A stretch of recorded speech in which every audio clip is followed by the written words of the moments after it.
Visto a introdução que nós fizemos sobre o MHS, aí nós fizemos uma pequena análise trigonométrica para poder comparar efetivamente o MHS com o MCU.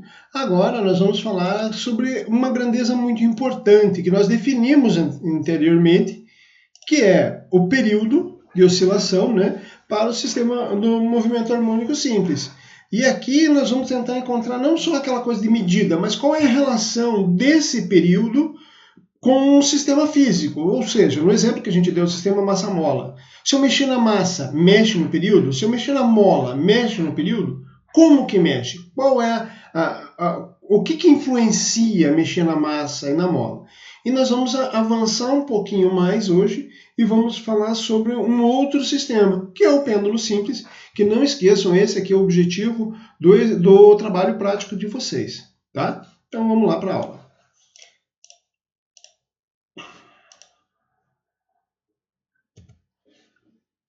Então, nosso primeiro exemplo aqui, né, que é o nosso sistema massa-mola, só lembrando que nós tiramos, detalhe, essa aula aqui é bem mais, envolve mais matemática, tá? Mas tem que fazer a interpretação física também. Então, lembrando, lá no MHS nós tínhamos lá a aceleração ao longo do eixo x é menos ômega ao quadrado x, beleza? E nós já vimos também no sistema massa-mola que a aceleração é menos k sobre mx. Então, eu consigo comparar essas duas grandezas. Quando eu comparo, eu vejo que menos ômega ao quadrado é menos k sobre m. Então, substituindo aqui, eu sei que ômega, que é minha velocidade angular, vai ser igual a raiz quadrada de k sobre m. Opa, lembra a pergunta que eu fiz para vocês? O que acontece quando eu mexo na massa? Ó, mudei a massa, obviamente vou mudar a velocidade angular dele. Mudei o K da mola, troquei a mola, vou mudar a velocidade angular. E essa relação é uma raiz quadrada aqui, tá? Agora, comparando com o que nós tínhamos lá no MCU, qual que é a definição de ômega? Nós temos lá que ômega é 2π sobre o período. Então, nós podemos comparar, podemos relacionar o ômega com o período. Substituindo aqui, nós temos o nosso ômega, 2π sobre t, raiz de k sobre m, então o período vai ficar 2π raiz de m sobre k. O que isso significa, gente?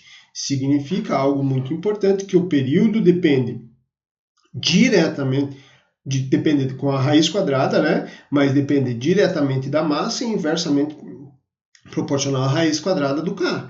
Então, se eu aumento a massa, se eu multiplico por 4 a massa, eu vou ter uma raiz quadrada aqui, vou ter um período multiplicado por 2. Ok? Eu aumento o período, aumentou a massa, aumentou o período.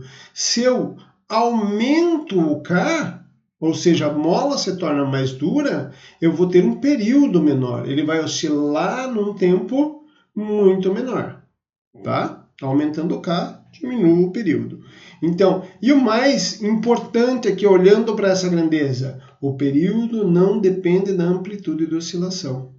Então não adianta, eu vou puxar um pouquinho, vai dar um período. Vou puxar mais, vai dar o mesmo período de oscilação. Tá? Isso aí dá um bug na gente, né? Porque a gente imagina, vou puxar mais, vai levar mais tempo para ir, para voltar. Não, ele vai, como eu vou puxar mais, a força maior, a aceleração maior nesses pontos em que ele está mais afastado. Então, ele vai compensar isso e vai executar tudo isso no mesmo período de oscilação. O próximo, e aqui vem a novidade, né, nós vamos avaliar o próximo exemplo, que é o pêndulo simples. O que é um pêndulo simples? Basicamente, é um fio com massa desprezível. Esse fio tem um comprimento, o que eu digo comprimento L, e eu tenho uma massa aqui na ponta. Então, a massa do fio é desprezível em relação à massa na sua extremidade. Quando eu coloco para oscilar, o que eu vou ter? Eu vou ter uma força gravitacional puxando para baixo, mas vou ter uma componente dessa força gravitacional, do peso, puxando sempre para o centro. E é essa componente que oscila. Lembra que eu falei para vocês que ela tem que depender da posição? Pois é essa componente que depende da posição, porque muda o ângulo θ aqui. Notem que G continua sempre o mesmo. O peso, o mg dele continua sempre o mesmo. O que muda é essa componente aqui, que ela vai ser o quê? mg seno de θ. Ou menos mg seno de θ, porque ela sempre vai puxar para o centro, ok? Então, Pêndulo simples tem uma característica que eu faço essa oscilação acontecer para ângulos muito baixos, algo abaixo de 5 graus, até 10 graus na prática, até eu consigo visualizar isso.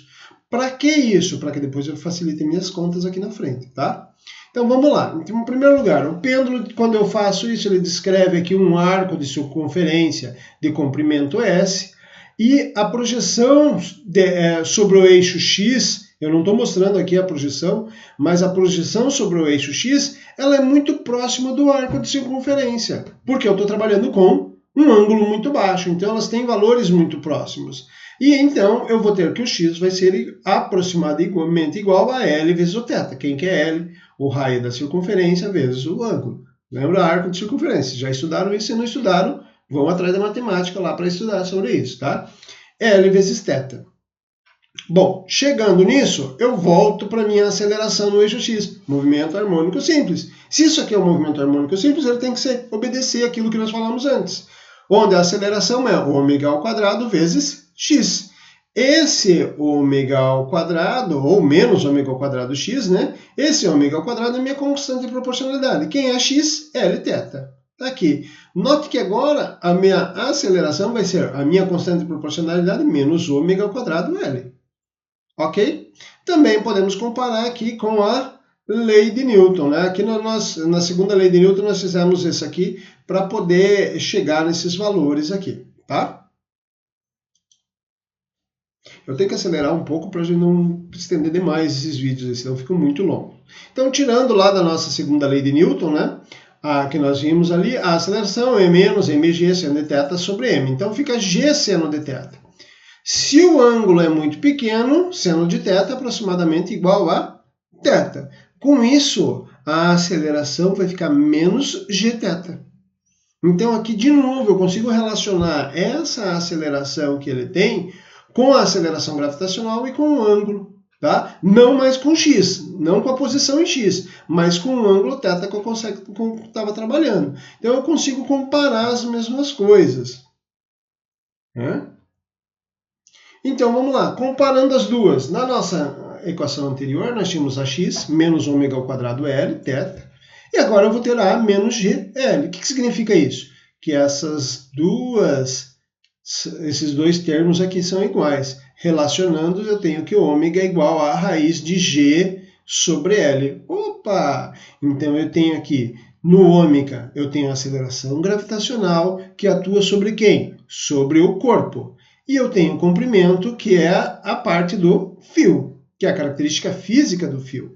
Então, substituindo do mesmo jeito que nós fizemos antes, lá para relacionar com o período, nós chegamos a um período igual a 2π L sobre G. Uau! O que nós vemos aqui? Que L, conforme L aumenta, eu aumento o período. Então, se eu tiver um pêndulo, quanto mais comprido for o pêndulo, mais lento ele vai ser, porque vai aumentar o tempo para ele executar aquele movimento. Quando eu aumento G, diminui o período. Quanto maior for a força puxando ele para baixo, mais rápido ele vai oscilar. Legal, né? Agora vamos ver aqui, ó. Período depende somente do comprimento do fio e da aceleração gravitacional local. Tá aqui. Período não depende da massa do pêndulo. Esse é o bug que dá na nossa cabeça. Eu espero que se eu mexer na massa, eu vou ter isso, eu vou mudar também o período. Não, não muda. Massa não muda, não vai fazer. Por quê? Porque a força restauradora aqui, ó, eu vou compensar. Tá? E também, claro, tudo isso aqui vale para um período com um ângulo baixo, né, gente? Se eu começar a aumentar, eu coloco mais termos aqui, vai dificultar a minha vida. Então, essa análise aqui é só para isso. E aqui um resuminho, sempre no nosso finalzinho do vídeo, eu coloco um resuminho para vocês do nosso sistema massa-mola, onde o período depende da massa e da constante elástica da mola, não depende da amplitude de oscilação, e aqui eu tenho o meu pêndulo, que mesma coisa, o período depende do comprimento do fio e da aceleração gravitacional, não dependem da massa do meu sistema. Aqui eu gostaria que vocês tivessem bastante atenção, porque essa aqui é a parte do trabalho de vocês. Tá? Vocês vão precisar me demonstrar, vão precisar me explicar tudo que vocês entenderam, que eu quero saber se vocês entenderam muito bem. Tá bom? Muito obrigado, até a próxima.